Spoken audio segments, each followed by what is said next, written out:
Sundot lang yung kay VP Sara. Do you have any updates on that? I was talking to Director Santiago this morning. We might meet again tomorrow to arrive at a decision for this.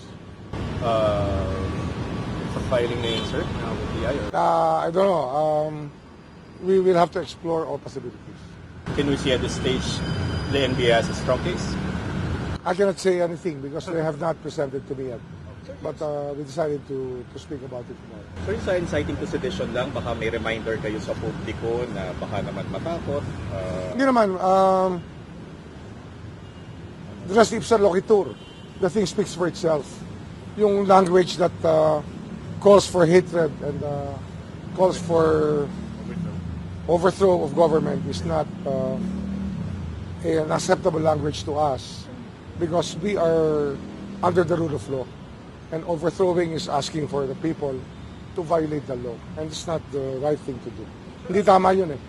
May pagkakalagyan ka, pag ang tingin mo, pwede mong hikayatin ang tao na magalit kahit na walang dahilan.